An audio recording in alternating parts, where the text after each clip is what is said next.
Hi, everyone. Welcome, and thank you for joining us for our discussion on what Americans still want from reform, an April update from Paul C. Light, Paulette Goddard, Professor of Public Service at NYU Wagner. My name is Taylor Vidston, and I am a current junior at NYU, majoring in politics with minors in Spanish and psychology. I'm currently in the John Brademas internship program and will be working this summer at the Kluge Center at the Library of Congress in Washington, D.C., where I'll be conducting research with one of the center's scholars in residence. For today's event, Professor Light will present his recent work on government reform with a distinguished group of experts. We encourage you to present questions to our panel by utilizing the Q&A feature found at the bottom of your Zoom window. Today's panel discussion will be moderated by John Hudak, Deputy Director for the Center of Effective Public Management and Senior Fellow of Governance Studies at the Brookings Institution. John's research examines questions of presidential power in the context of administration, personnel, and public policy. Additionally, he focuses on campaigns and elections, legislative-executive interaction, and state and federal marijuana policy. Thank you again for attending, and without further ado, I'll turn it over to John Hudak. Taylor, thank you very much for the introduction. I really appreciate it. And thank you to the Brademas Center for hosting today's event. It's my pleasure to moderate a panel on a topic this important, especially at a critical moment we face in America as we work through as a country and as a society a series of crises at home, at our border, and abroad. And it's never been more important to discuss how government works, how government fails, where it needs to improve, and most importantly, what people expect from their government and how people expect government to be fixed. I'm joined today by a distinguished panel to discuss research that was released this morning on Brookings FixGov blog by Paul Light, who, as Taylor mentioned, is the Paulette Goddard Professor of Public Service at NYU. We're joined in addition by a great panel, Danielle Brian, who's the Executive Director of the Project on Government Oversight, Joe Davidson, a columnist at the Washington Post, E.J. Dionne, my colleague at Brookings, where he also serves as a senior fellow, and Kathryn Dunn Tenpas, senior fellow at the University of Virginia's Miller Center. The report update, like I said earlier, went live this morning on Brookings FixGov blog, which you can find on the Brookings website at brookings.edu. It continues Paul's important work on the subjects of government reform and failure and public expectations about the size, role, and needs of government. It shows both the changes and the stability in public views about government, and finally, it serves to advance our understanding in areas of policy and governance in a way that's effective for scholars, for the public, but also important, it offers politicians a roadmap through the politics and policies of government reform. I'm going to turn it over for Paul to briefly review his findings, and then I'll take back the mic. I'll ask some of our panelists questions and reserve some time for audience questions at the end. So as you're listening into the research and our conversation, if you have any questions, please drop them into the Q&A box. You can find it at the bottom of your screen, and I'll sort through them and pull out what I consider the best questions that we have, given the time that we have, and we'll wrap up hopefully around 2:15. So Paul, I'll turn it over to you. Thanks a lot, John, and thanks for your work on this and your help guiding the conversation today. And thanks to my friends who are presenting in response. Be gentle. This, of course, is an update of ongoing work over the past 15 to 20 years, starting out in the 1990s with some of the early Pew research that we continue to update. We meaning me, not the Pew Research Center. The data collected for this, by the way, on survey comes from SSRS. And, we do our best in terms of developing a good, strong database and following trends. This being a moment to take stock, because we're now far enough into the Biden administration to ask how we're doing. This, of course, this whole project comes from a desire to make sure that how government works is on the agenda, along with what government promises. And this is something that, of course, we want to discuss as we go forward. How does it look for the Biden agenda as we go forward? What can we learn? And we've got a great panel to help us on this. The document itself, the short report, asks 7 questions. The first is whether the demand for reform is still high. Kevin, would you put up slide 1? It's numbered number 2. There we go. Just click forward here. There we go. This is the trend line dating up to back to 1997. Some Pew data in there, some survey work funded by the Volcker Alliance, and then the most recent data point from February. We see a slight decline in the number of Americans, the percentage of Americans who favor very major reform. To be honest, it's a perfectly reasonable question to ask. What do Americans think when they're asked that question, and what are they thinking about when they say, yes, the federal government needs very major reform? We see a slight honeymoon, if it can be called that, between the summer of 2020, August, and February of 2021. Just a slight pickup, 6 percentage points in support for, or at least the unwillingness to express support for, very major reform.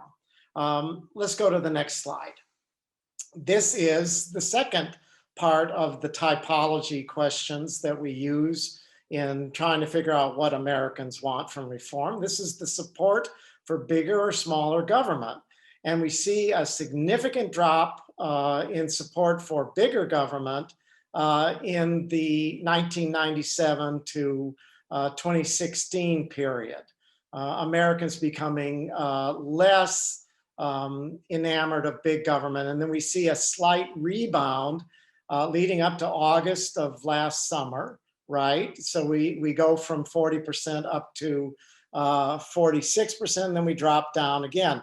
Biden has a little bit of wind behind the sail, beneath the sail, within the sail right now for a slightly bigger government and a little bit of breathing room in terms of demand for very major reform. So we see these two trends coming together. Demand is down ever so slightly, but it is still a majority. I like to say that the decline in demand for reform is not evidence of a trend, and it's not evidence, there's not much evidence here of a Biden honeymoon on these particular questions.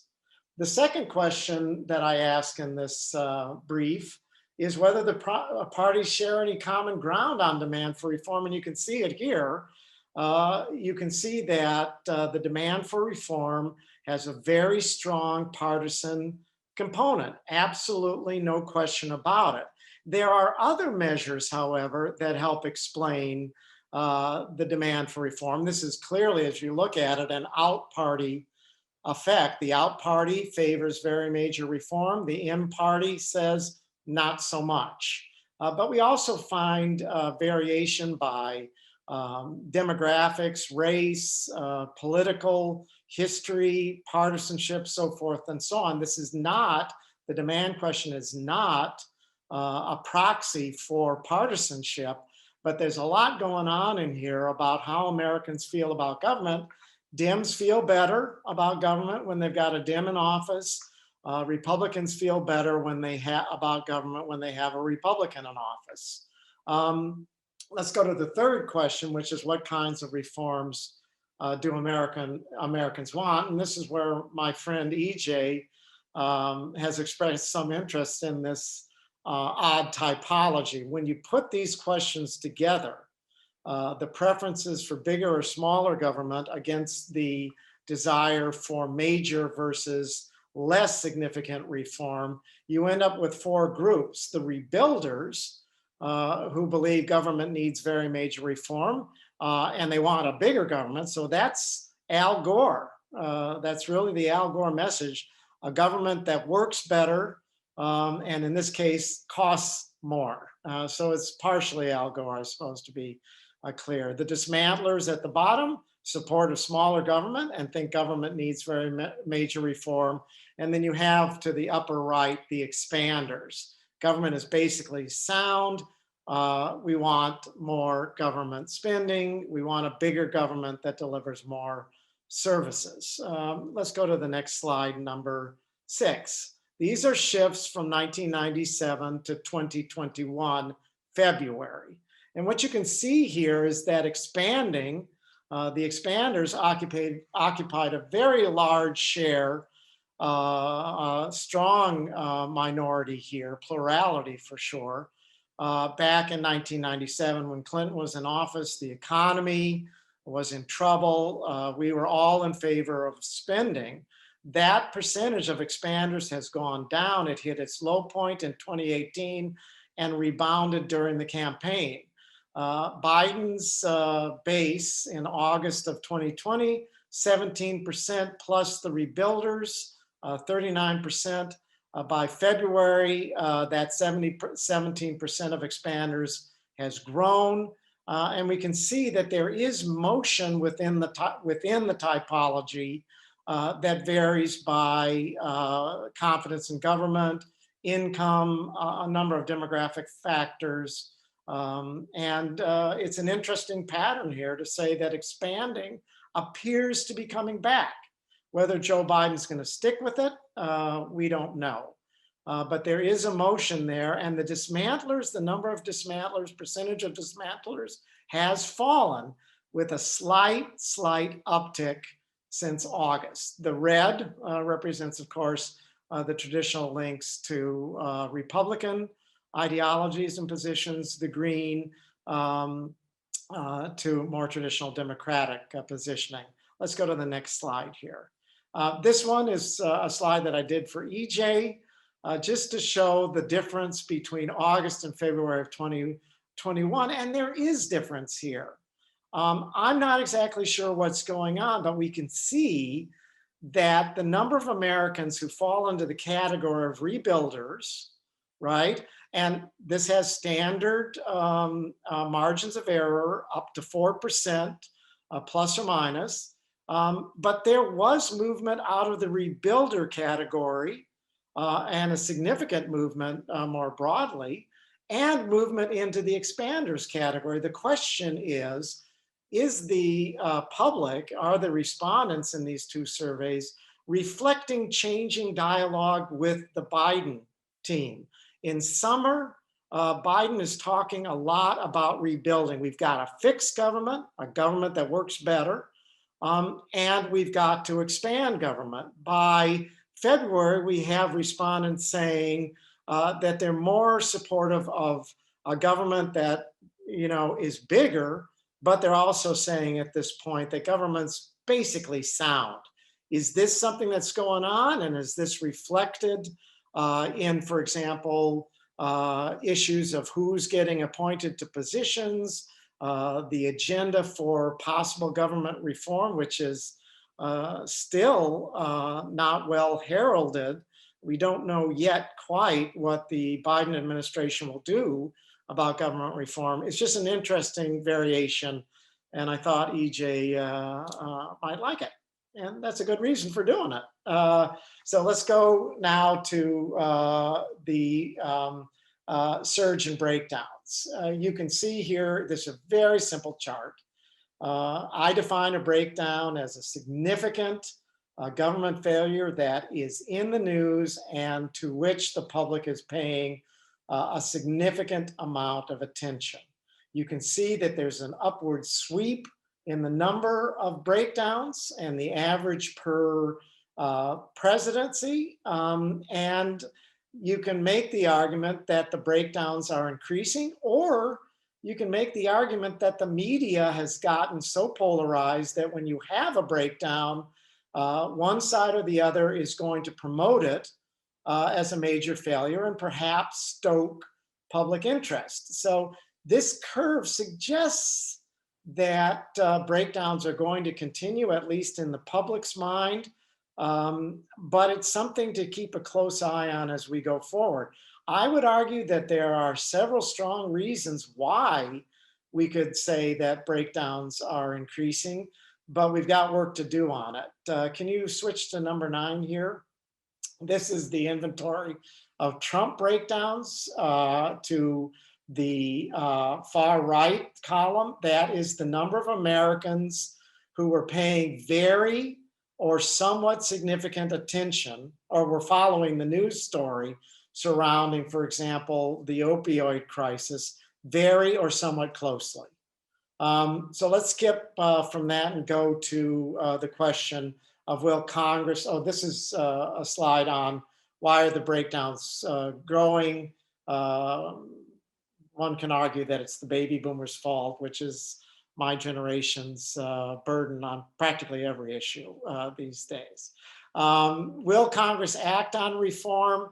My argument here, from looking at 210 major reform statutes enacted since 1945, and the term major here refers to the Congressional Quarterly Almanac's coverage of legislative significance, you can see that the number of significant large-scale breakdowns has gone down over the last 20 years or so.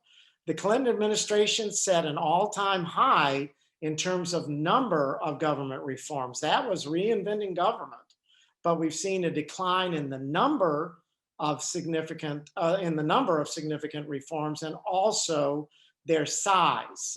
We are getting less and less interested, or the interest in major reform, legislative reform, has gone down, and the volume has gone down. Whether Congress is currently capable of major reform, I argue that it's an important question to ask, and I would suggest that Congress has less and less concern about tackling big statutory reforms like civil service, government in the sunshine, freedom of information.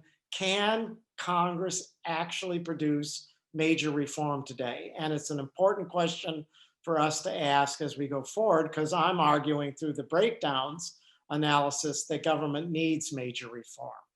I put in a slide here for Danielle, because I don't go anywhere.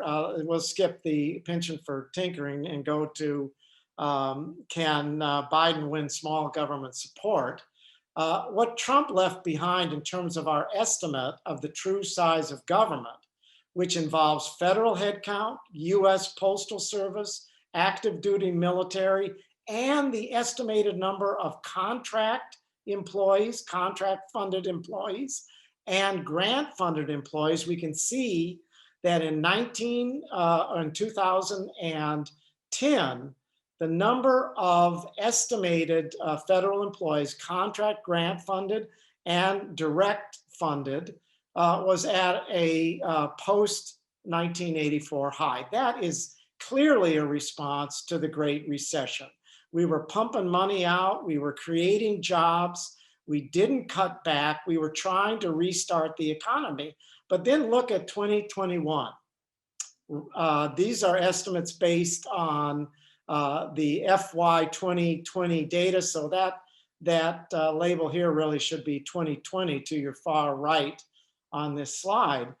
I'm going to argue here that the reason why Trump came so close to beating a 40-year record is because he was running a jobs program. In his last 2 years in office, the amount of money flowing for grants and contracts, especially for defense and transportation, was extraordinary. One of the questions for Joe Biden is whether he can reduce this true size of government, and in doing so, appeal to the smaller government activists out there who aren't going to give him many chances to succeed. That's a question. Can Biden win small government support? Probably not. But if he can trim the grant and contract spending with obvious threats to economic performance during this particular period, he might be able to get some credit with people who think government is just a bit too big. That's something for the Biden people to think about, but you can see it in the Clinton era as we saw a steady downsizing of the federal government. Whether Biden has any interest in doing so, honestly, I don't know. Last question here, and then we'll close. Oh, these are the 5 government industrial complexes. Just skip along, Kevin, and we'll go to what Biden should fix first. I put up GAO's chart here about vulnerability to retirement. It's been now almost 40 years since, a little under 40 years since Paul Volcker convened the National Commission on the Public Service. The Volcker Commission was particularly concerned with what it described as the quiet crisis. Not enough people interested in public service, not enough people interested in presidential appointments. We'd made it very difficult to get good people into government, and we had this big retirement bulge coming. And we called it the quiet crisis. That's sometimes what you say when you can't find hard evidence of threat. But it was very clear, even back then, that the baby boomer departures from government were going to create a very significant hiring problem for the federal government in the future and deployment problem in the future. I think that's coming to fruition. Joe Davidson has written some about this. It's something that we should discuss.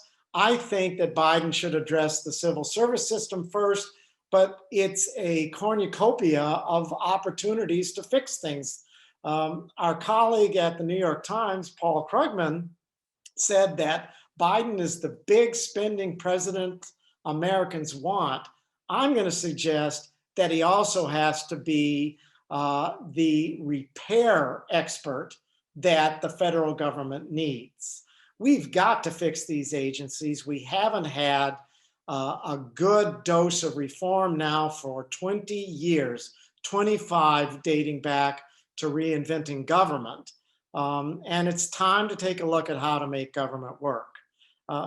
That's where I'm going to end here and open it up for further conversation, questions that you all might have. How's that, John? Perfect, Paul. Thanks a ton. And a reminder to everyone viewing today, please feel free along the way to drop any questions that you have into the Q&A function at the bottom of your screen.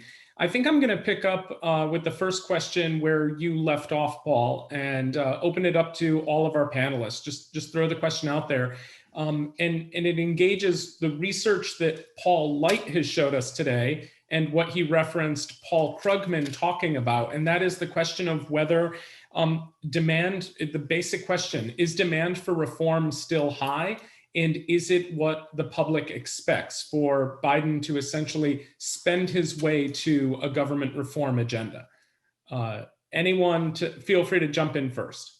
Well, could I start, since Paul was very kind to mention me? I also want to say it's great to be with my Washington Post colleague, Joe Davidson, here. It's really an honor to be with you.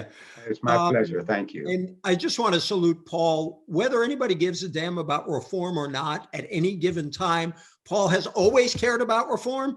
And speaking as somebody on the progressive side of politics, we ought to care passionately about government reform because we're the people who say government can do good things. And if we don't make government work, then who will? And our programs won't succeed. So bless you on that count. And count number two, something you share with another person I really admire, Max Stier, is a real desire to bring into government and public service a new generation of people. And Paul, you've been, whether you were criticizing the crazy confirmation process we had all those years ago, or thinking of other ways to bring new blood into government, you've been on it. So I'm honored to be here. I would love if Kevin, could put up the slide. I think it's slide number 2, because I think almost all the changes in these numbers has to do with Democrats feeling a whole lot better that Donald Trump is gone. And I think that's why you're seeing these shifts in categories. Kevin, is there a way you can put the charts back on and I'll tell you the one I want to reference? No, keep going. Keep going. That's it. There it is. Now, look at the blue line in 2020, the government needing very major reform, 70% of Democrats. Then there is an election and Joe Biden becomes president. The blue line is now down to 30%, a 40% shift in that number. And I think that is in turn reflected in the movement in the categories that Democrats have moved from being rebuilders to expanders because many fewer of them think government needs major reform because Donald Trump is gone. So I think it's just something that we have to bear in mind. A second point is, I think so obviously these categories are very sensitive to who's in office, partisanship, and the like. But I really think that these are wonderfully useful categories. They harken back to the late Andy Kohut's gift for creating typologies that can inform us in more deep ways about who we are and what we think than simply Republican or Democrat, left or right, liberal or conservative.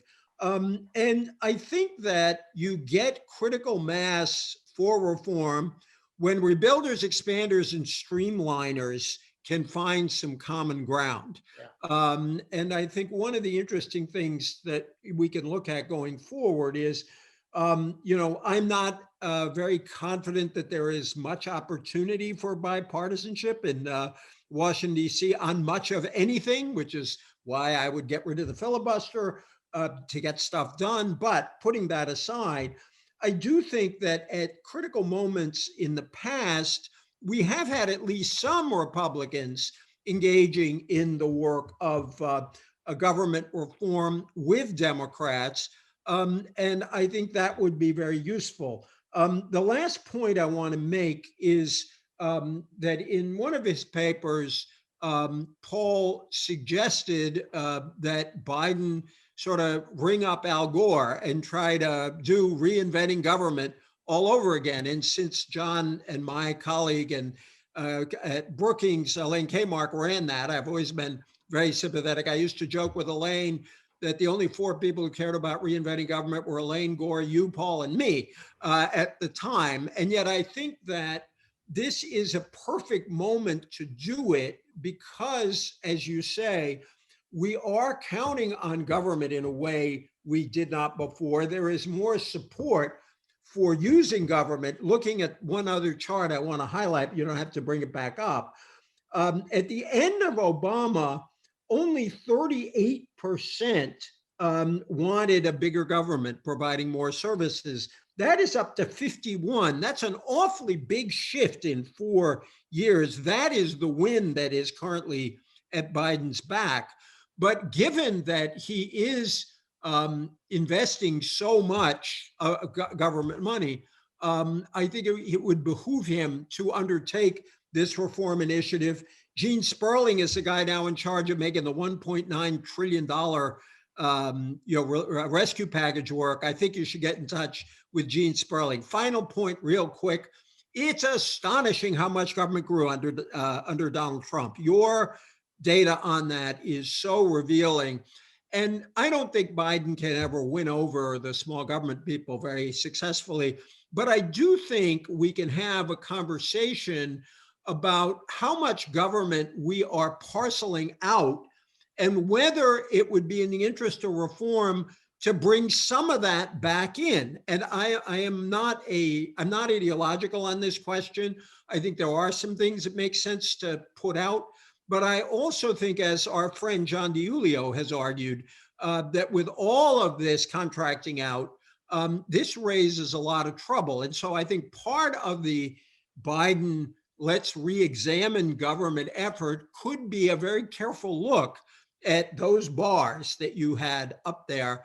And so I just want to thank you, Paul, because you make a topic a lot of people don't think is interesting, really interesting. So bless you for that. Thank you. Well, bless you. I'm wondering, how do we define, or Paul, how are you defining reform? Because it seems to me that reform can be in the eyes of the beholder. Yeah. Several years ago, For example, conservatives reformed the CDC in such a way that they could not study the impact of gun violence. Yeah, that's right. I'm sure there are people now who would like to reform away the IRS so that the federal government can't collect income taxes. And so it seems like in this discussion, reform is more of a progressive bent, but I'm thinking that reform differs depending on who's doing the talking. And Paul, quickly before you answer, Joe's question ties in really well with a question we just got from William Jordan, which asked essentially the question in a different way. He notes that most of the time when we talk about reform, there's a real focus on executive branch agencies or the executive branch generally. How do you think the discussion would change if the discussions around reform were more limited and more focused? Well, my reaction, I have a couple of reactions. One, Danielle's the expert on this as to the outsourcing and insourcing question and how we rebalance the workforce. Some people on this will remember the Obama effort and the insourcing effort. I don't know whether Joe Biden was involved with that at all. My hunch is probably not, but I just don't know. I do want to direct people to FixGov in mentioning Elaine. The FixGov web site and stream of information is quite remarkable for digging through potential reforms. One of the things that makes FixGov a particularly useful destination is that it's very practical and it's also aspirational. So John, you may have some thoughts on what you've seen at FixGov from your position in terms of answering these questions. I would say that we're talking about macro level reforms that make agencies work better. And the place I always go for that is GAO. Their annual high risk lists, the inventories of what's wrong. I don't know how they go to work every day knowing that they've made all these recommendations for making government work. The high risk list is still populated by high risk items that are 30 years old. The first high risk list came out in the early 1990s, I believe, maybe earlier, but it's been around a long time. There's no shortage of data on this. Last point I want to make is that Biden's got to care about reform at this particular point because you're already seeing the breakdowns, the bureaucratic breakdowns that tend to preoccupy the press and that are often used to undermine presidential policy. We're spending a lot of time talking about the IRS and the border right now, trying to figure out what to do with the opioid surge and so forth. We're seeing some of the past breakdowns come back right now. And that's something that the Biden people have to worry about. Absolutely no choice. I'd love to jump in on the point you're raising, Paul. You're right. I do love the discussion of the contracting out and the implications of it. And is it possible to go back to that slide? Because I really think it's really worth noting how much bigger that section of the total workforce is contracted. I think it's further along. It's 14, Kevin. Thank you, Paul. So ain't that something? I think it's really important for people to see. It's the blue, that blue big chunk are the contractors. Right. And the green chunk are the grant recipients. Right. And I think it's particularly fascinating. That's reflecting the Trump administration, which of course was elected with a drain the swamp message, right? Which I originally had believed that to be sort of an anti-corruption message. It was clear that that wasn't the point. It was really sort of an anti-government message, and the swamp was the federal workforce. But there seemed to be a total lack of appreciation for what in fact happened, and sort of the opposite of, in theory, what those drain the swamp people were looking for. But the work that we at POGO have done on this point that Paul is referencing here is this turns out to be a much more expensive workforce than the federal workforce. Oh, the theories, right? So the theories behind, reinventing government had been to increase efficiencies including cost. Well, as it's turned out, the contracting workforce is, from our work, we found often 3 times more expensive for the federal government, for taxpayers, than the civil service. But you see, of course, because of statutory limits, the civil service, and we think that's a huge problem. There's no reason to have these statutory limits on the size of civil service when we see this massive growth, which isn't just about cost. It's also, in fact, I was on a panel last week with Elaine, with GovExec, talking about the lack of accountability that really is also a part of the contractor workforce. We don't, even the Freedom of Information Act doesn't apply to for example, to the contractor workforce the way it does to civil service. So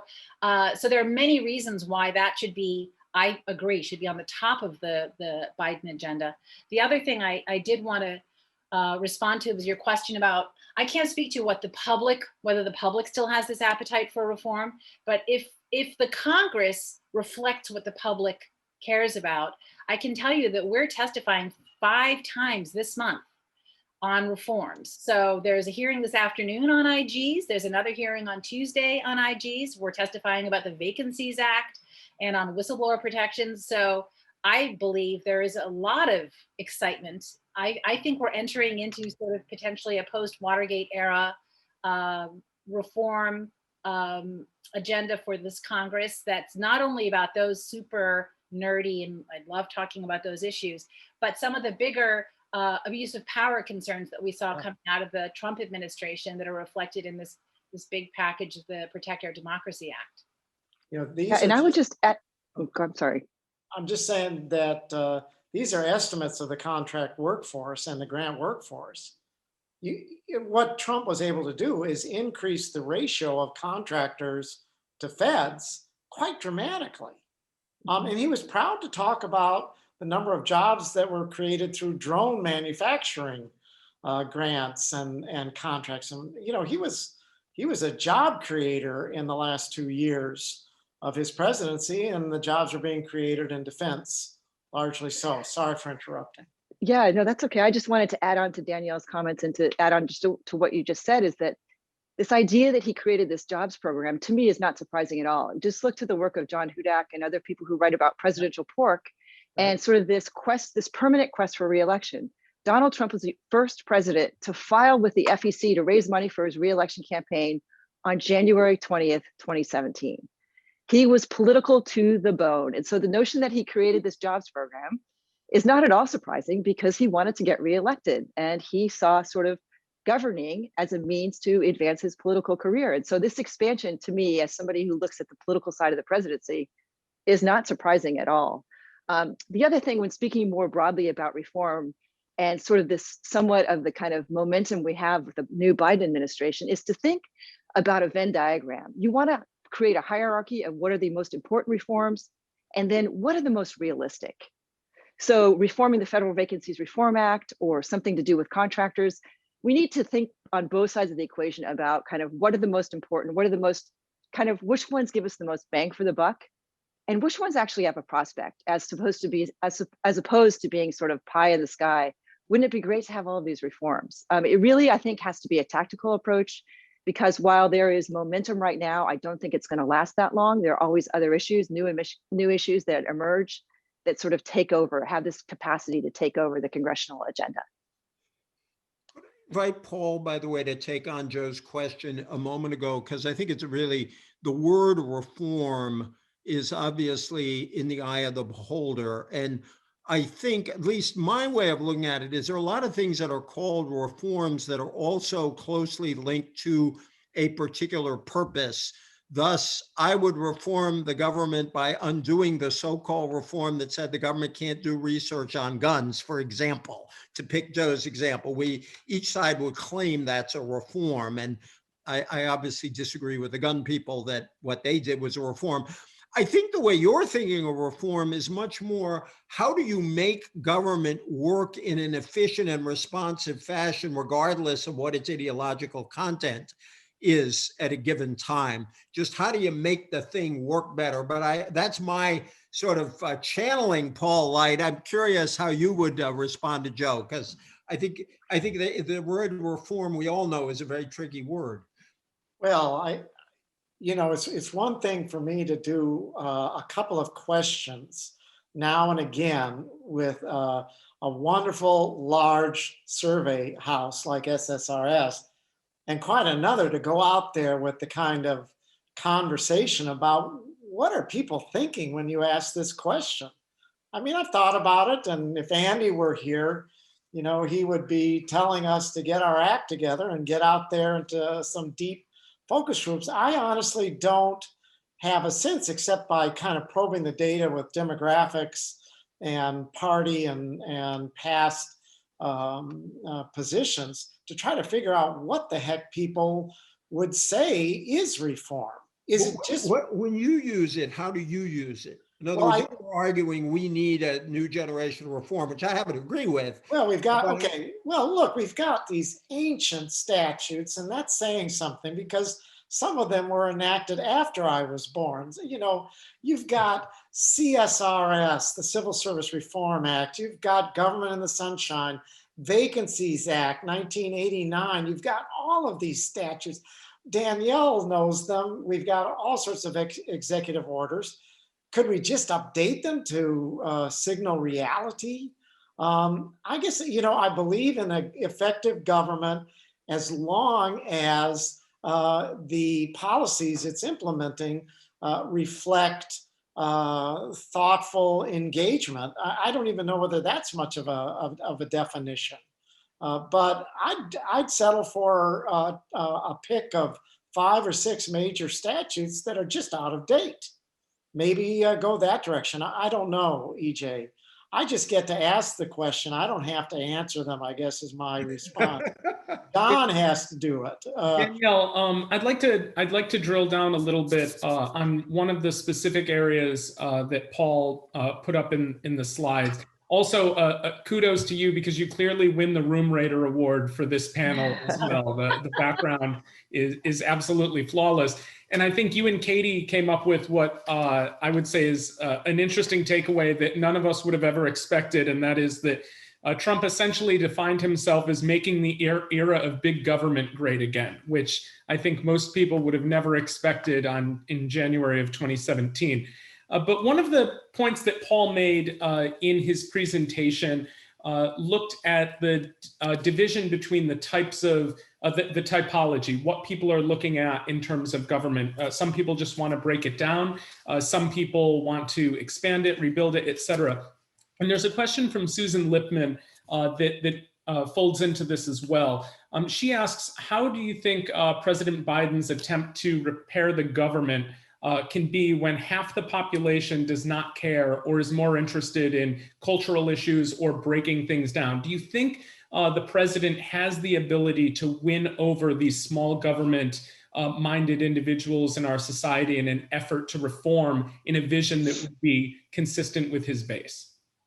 Well, I think my response to that would be that one thing we haven't mentioned is the pandemic and the overlay that every person in our country is experiencing. And I know that there's no point in the president to try to persuade those who are really hardcore anti-government, who are sort of anti-maskers, right? But there's a huge part of our population that is turning to government to help them, both with unemployment or it's with access to the vaccine.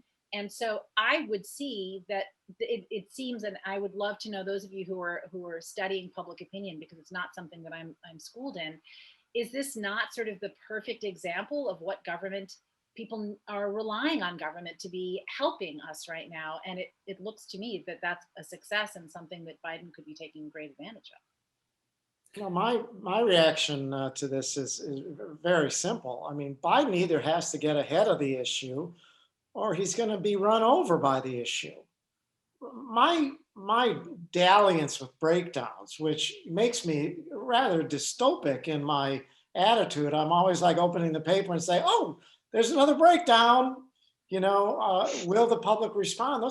Biden cannot stop the breakdowns by fiat. He's got to do some work here, and he's already discovering that, by golly, the IRS cannot deliver on his promises to get checks. We're going to see that in coming weeks. We're already seeing stories on that. So the real race right now, I think, for Biden and reformers is to get ahead of the breakdown before it arrives. I don't know where it's going to be. Is it going to be a pandemic and PPE? I don't know what it's going to be, and I don't want to suggest that it's inevitable. But those breakdowns seem to me to be on their way. The question is, can you get ahead of them? Well, can I ask a question to follow up on that, though? Paul, do you think a president gets credit when they sort of get us out of one of these breakdowns? I don't know that you get credit for getting out of them. But the way the polarization has crystallized in the media today, you know that Fox is sitting there saying, let's cover this and stay very tightly focused on how the administration is doing. I think that that polarization really does have an effect. So does the president get credit for fixing something? Not so sure, but if you can deliver the checks on time, you don't get the whiplash, I guess. Sometimes government can't even get behind a breakdown, let alone get in front of it. And I'm thinking about the insurrection on January 6th. Yeah. There were these calls for a commission to study it, and it would seem like if you're going to study anything, you need to really figure out what happened when people tried to storm and in fact did storm the Capitol. Yet the folks on the Hill can't get it together, or I guess in the White administration as well, to get a commission to study that. And so it would seem to me that the government has trouble both getting in front of and even behind some of these big problems. Katie, That I think. sure, ahead. Katie, go on. I was just going to say that just harkens back to the Mann and Ornstein books from way back, questioning Congress's capacity and its continuous abdication of their authority and delegation of their authority. And it's a dysfunctional institution now. So, I mean, I hate to be cynical or dystopic as well, but it's been a long time since we've looked to Congress to sort of solve a problem or create a commission so that we can solve a future problem. And I think that that we have to set our expectations in terms of reform in a way that takes into consideration that we basically have one of three branches that is pretty darn dysfunctional. And even if you have a president that desires and is willing to prioritize reform, you need to have a Congress that also embraces it. And you need to have members of Congress that are institutional champions and realize that there are weaknesses throughout the government and we need to start to fix these. And I'm not sure we're there yet. I think if they were here, Tom and Norm, thank you for channeling them, would also point out that the radicalization of the Republican Party, which they called an insurgent outlier in American politics, is a big piece of this.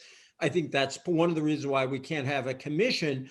But in thinking about your work, Paul, it also struck me, it's one reason why I'm not as optimistic as I'd like to be that on certain basic reforms where you did have some cross-party work going on 15 years ago.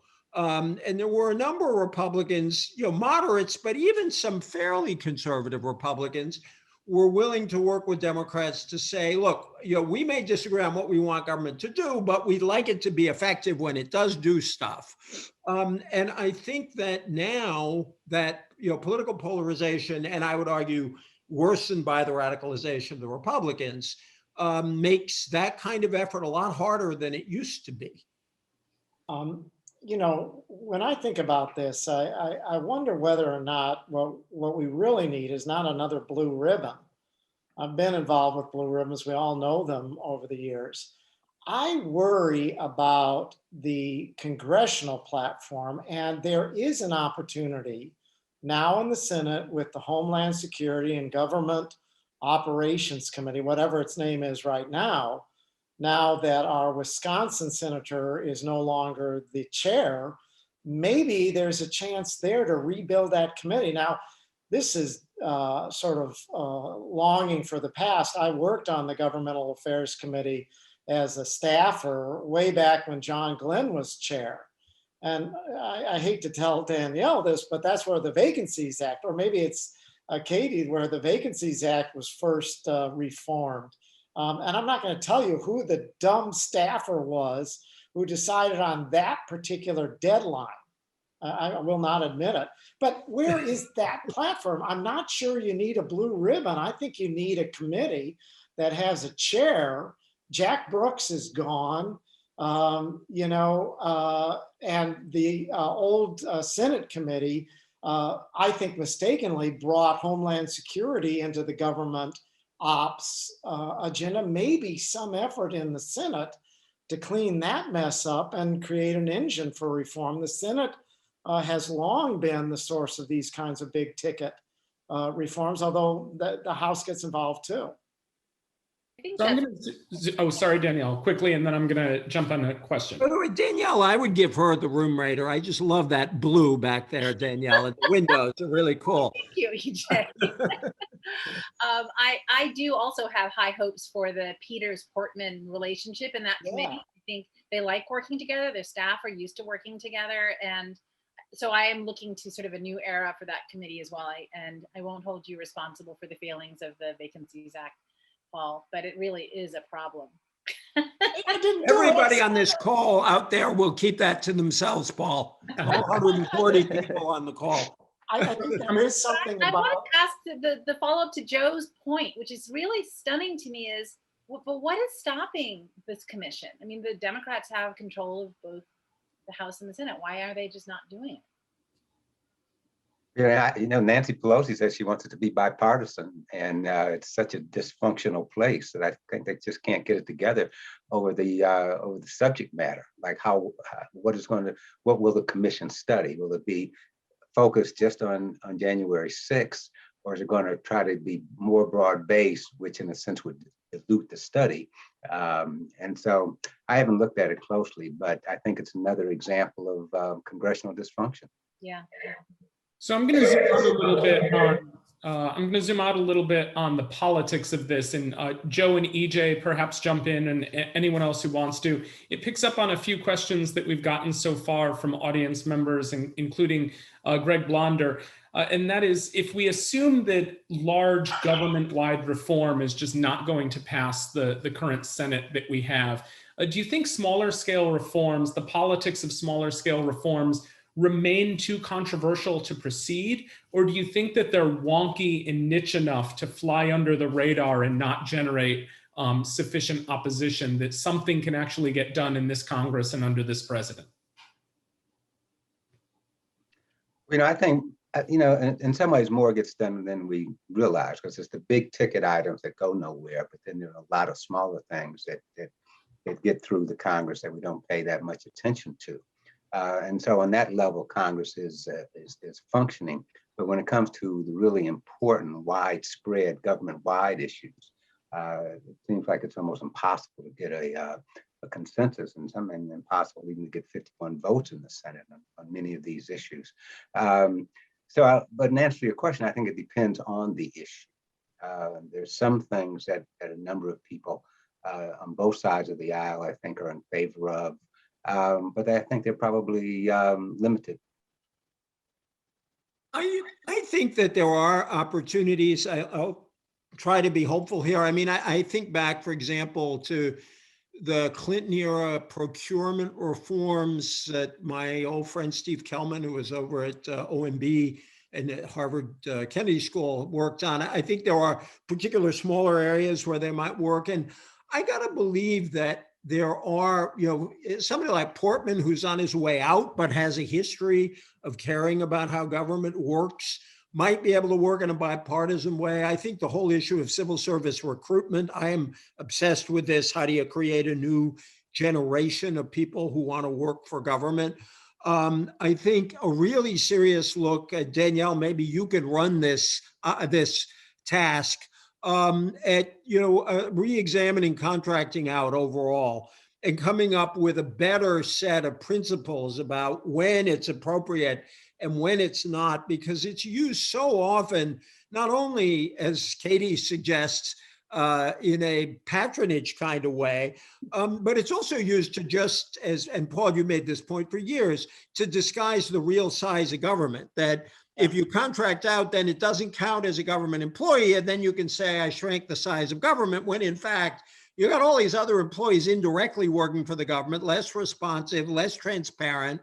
I do think we could have, if people in the Congress decided to work together, I think you could have a look at some of these things because, I've talked about the radicalization of the Republican Party. I think there is something dysfunctional there, but there are still individual members who want to make government work. And I think we got to find them and identify them. And I think Democrats have to figure out who they can work with in order to do some stuff like that. Danielle, are you pessimistic?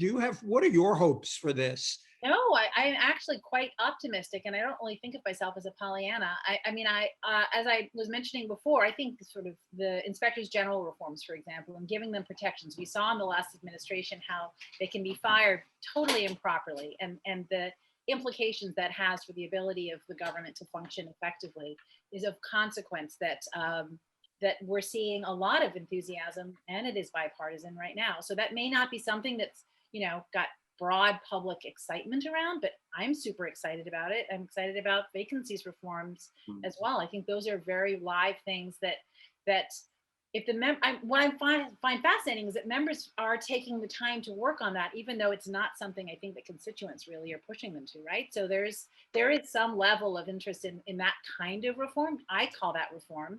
Is that what you think your people, Paul, are thinking of when they are looking at reform? There's always this romance towards the great leaders of private industry, the Peter Grace kind of commissions and those kinds of things. I do think, and I agree with this general notion, that it's got to be inside the Congress. And I think the Senate is the appropriate place. I don't know, as I said earlier, I don't know what these respondents are reacting to. There is something there. And these figures, I will tell you, our latest run suggests that the number of people who are looking for more stuff from government is rising, while our concerns about breakdowns are ever present. I just, at some point, you're going to have something happen here where it becomes a national story. And we kind of see that already here and there. Paul, that leads me to a question from your piece. Before I get into that, though, let me just say that I think two areas where there'll be bipartisan concern is cybersecurity, because we already have people on both sides of the aisle dealing with that. And protection of whistleblowers, as Danielle knows well, has long been a bipartisan issue on the Hill. And usually you have whoever's in the White House kind of not so much in favor of it. Members on the Hill are more in favor of it than either Democrats or Republicans in the White House, I think. But in your piece, you mentioned that 51% of Americans said they favor bigger government, while trust in federal government remains at historic lows. So it seems to be a clear tension there. I mean, because if you want a bigger government, but you don't trust the government, where does that leave you? Well, that kind of leaves you in a mythic search for a rational respondent. You're quite right to point out that there's a disconnect there, but I still want more stuff. And I think we can be better about getting it to me faster and more accurately and so forth and so on. So people can say, I'd like my vaccine, and I'd rather like it now rather than 3 months from now, that kind of thing. That may be just the respondent processing this. I don't know what others think about it.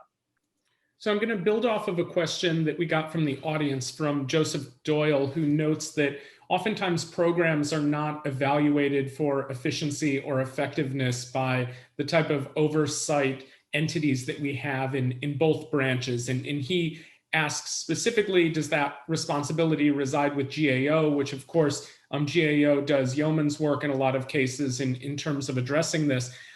Congress plays a role in this too, but really OMB does as well. OMB plays a critical role in evaluating government effectiveness and efficiency and how management is happening across the federal government. And so I'd like to pitch to the panel, if you think that the Biden administration's inability to have a confirmable nominee to head OMB thus far has presented a real challenge for the president's desire to address issues of government reform, and whether you think that there's going to be a lasting problem deeper into the administration by this vacancy right now?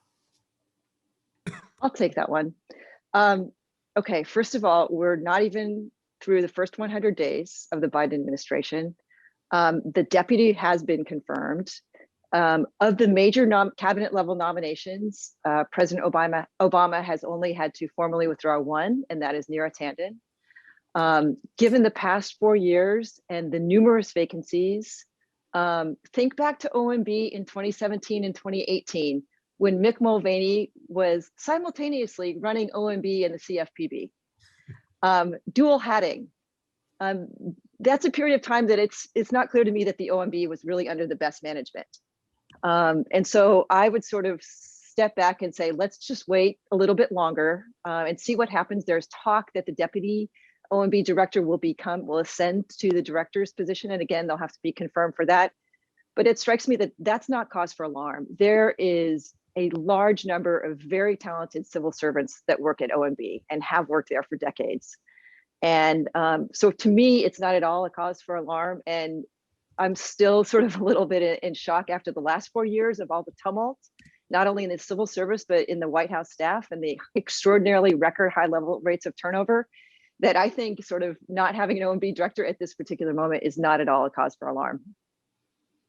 I'm smiling because I think Katie walks in Washington, people are always saying, who's out now? And what's the velocity of the turnover? It's sort of a national treasure you are for keeping track of all of this. It's terrific work. I'm not concerned at this point about the director's slot, but I do wonder who's thinking seriously about this in terms of the next 4 years. What are we going to do about management reform? Or maybe we're not going to, we'll let it all evolve. I don't know. Does anybody, Joe, do you have a sense of what's happening there?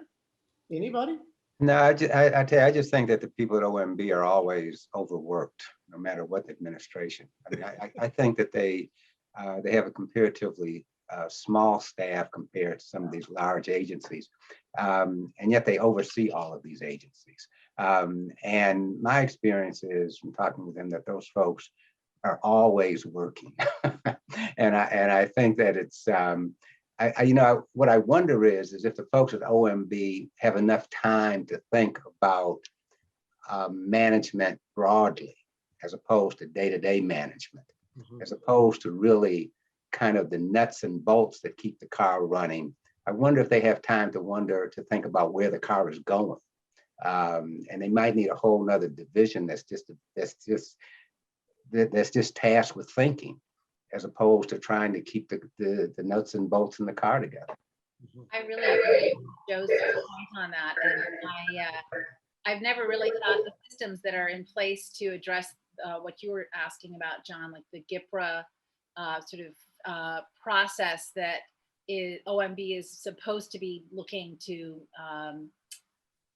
use to evaluate whether programs are working well or efficient, is sort of a check the box exercise that I don't think is getting to those sort of big questions that Joe, I agree with completely. It would be much more helpful for them to be able to take a step back, look at some of the trends as Paul does, to get a better sense of whether programs are working or not. They don't really have the right systems or time to do that. But as we talk about OMB, I'm thinking also to the point, Joe, you were raising before about reform is in the eye of the beholder. It was only a few months ago that we were dealing with a Trump administration reform, which was going to be merging OPM and OMB, which would have been catastrophic, just truly catastrophic. And on top of it, this potential Schedule F, which as you remember, was going to decimate, I think, our civil service as we know it. So those would probably theoretically have also been called reforms, right? It would have been awful, awful steps backwards, practically, a century backwards in our civil service. So I do hope you can get to the bottom, Paul, of what reform means, because I really think Joe's question is a really important one. I think you're kind of warning here that maybe the best reform right now would be a little thinking about it, because you're right. I mean, it was just one after the other in terms of the decimation of the IGs and so forth. So some thoughtful engagement. One of the issues is, who's doing that in Washington and elsewhere, and how can we come together to talk a little bit about these kinds of reforms? As you and I both know, anybody who's in this business of studying, there's not a lot of foundations that want to invest in making government work. And can we have some conversations here about what's necessary? I think foundations do understand that these are pretty significant issues. Yeah, and I would just commend the book by Bob Bauer and Jack Goldsmith called After Trump, Reconstructing the Presidency. I mean, it's a Republican and a Democrat who have both worked in government and they're legal scholars. And they recommend roughly 50 new reforms, and they're all very level-headed. Some of them are large scale, some of them are small scale. Some of them require Congress, some of them actually require Justice Department policy changes, but they really get down into the weeds and carefully sort of review the need for reform and then put forth some, I think, like I said, very level-headed ideas about how to move forward. So there are pockets of people and organizations working on this, but it would be nice to have sort of more support in this area. Yeah. I'm going to pitch a question out that's a little outside of the box from Nick Manning that I think is interesting. Nick asks, are there any lessons to be learned from other countries that have gone through the experience of this type of government reform, or is the US just such a unique case that looking abroad perhaps doesn't offer much, either large scale or small scale, in terms of addressing this? Well, one thing I can think of is is South Africa's Truth and Reconciliation Commission, and I think of that in terms of the police violence that we experienced in the United States. After the Mandela government took over in South Africa, Bishop Tutu led this Truth and Reconciliation Commission, and there was a lot of truth telling there.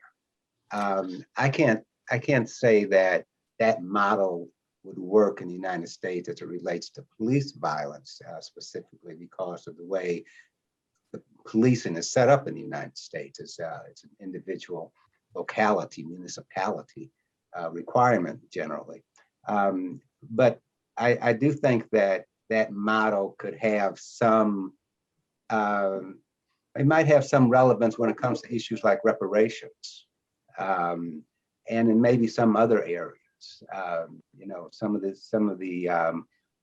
the structures, the legislation in government that have really helped structure racism, frankly, like the way in which FHA loans were given out for so long.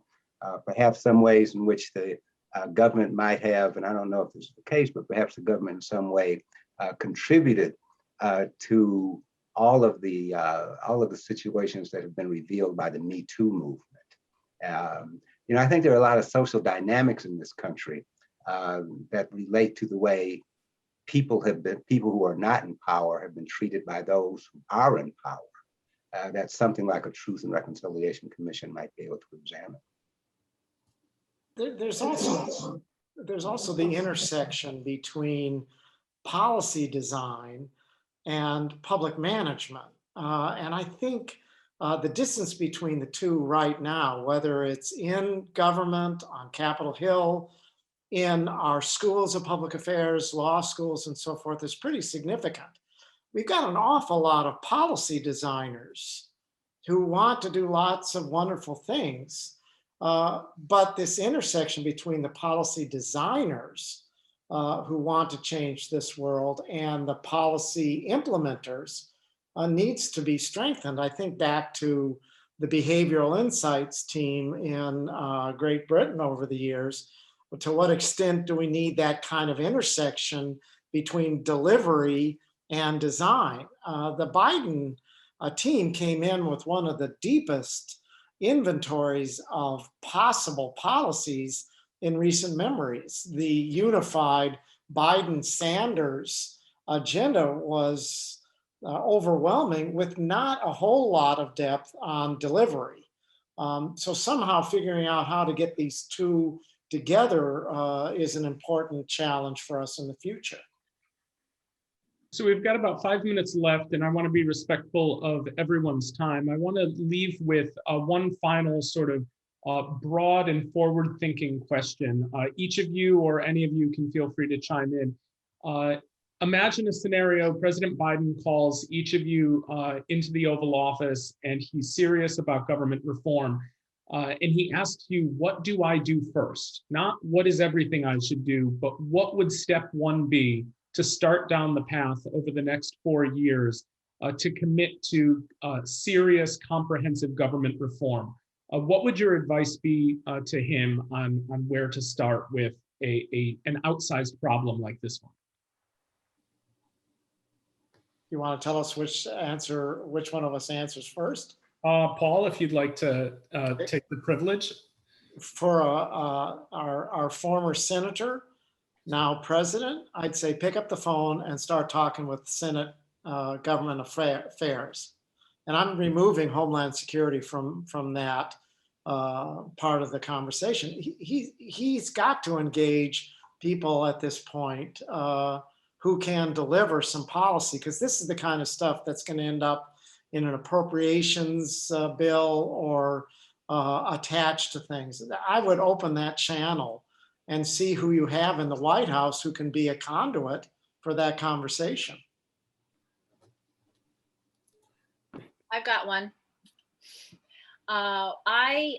Because this is within his control, he doesn't have to rely on the Congress. Every president since, I guess it's maybe Clinton, has had a first day executive order on ethics, including Trump and Bush.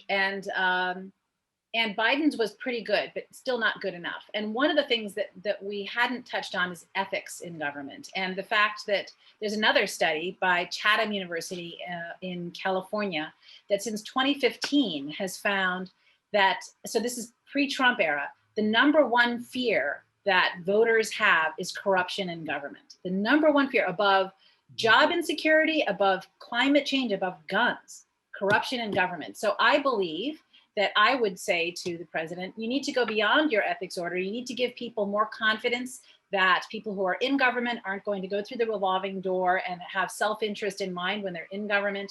And given what we've just seen in the last administration, I think it's become much more broadly understood, the implications of self-dealing in government. And I think that would go a long way to people having more faith that at least the decisions that are being made on their behalf are being made in the public's interest. So I think I'd say call Paul Light, call Al Gore, call Elaine Kmart, call Danielle Brian. So that's category one, and sit down with them. I think I'd also say call some leaders of the public employee unions, the federal employee unions, and call some of the public-minded business guys and see if you can sit some people around a table and talk about what do we need to do to fix this. And number three, give a speech where you call young people to service, not just national service, but your government needs you now. That happened under FDR, it happened under JFK. And I think there could be a call to young people to say, we got a lot of big public problems, we need you. And as I said earlier, I care a lot about civil service recruitment and this contracting out work. And I think I would definitely take a big look at that. But the first four calls I suggested are obviously the most important. You want to go ahead, I Joe? think I would suggest that, I'm sorry, go ahead. Well, I was going to say, I would suggest you pay attention to the Government Accountability Office. You know, they put out all of these reports all of the time. Now, GAO, I don't think is necessarily big on vision. That's not their mandate, but they can keep the government with their ideas if their recommendations were acted upon. I think they can certainly keep the government we have running more smoothly than it does at the moment. And I think the foundation of a successful government and the capacity to reduce future breakdowns is personnel.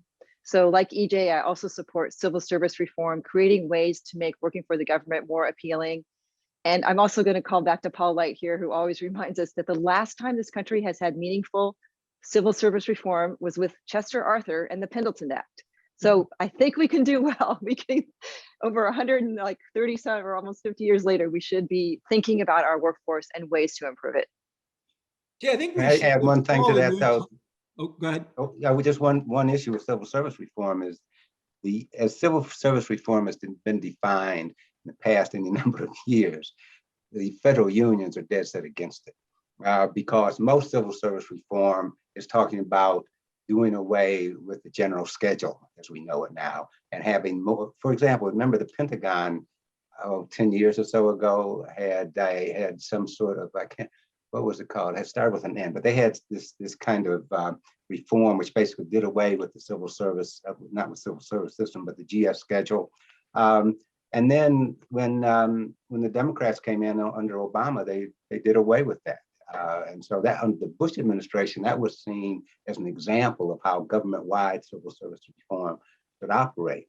There's a lot of interest in civil service reform outside of the federal employee unions. Inside, not so much. In fact, not at all. Yeah, which is why I would love to see if there's any way of engaging in any change that would engage the employees and see if we could get it through with at least, they wouldn't necessarily have to like everything, but it would be awfully good if we could do it in some cooperative way. Well, I'd like to take a minute to thank our panelists for a great conversation today on what has been spectacular ongoing work from Paul. Paul, I'm sure we're going to hear more from you in the coming months and years on this issue. You can check out Paul's latest report on Brookings FixGov blog. I'd also like to thank the NYU Brademas Center, Taylor for introducing today's panel, and Kevin for running tech for us. Feel free to reach out to Paul with any additional questions or comments. I'm going to let Paul's inbox fill up instead of the chat box on here. And for our audience, thanks a lot for tuning in. Terrific job, John. Thank you.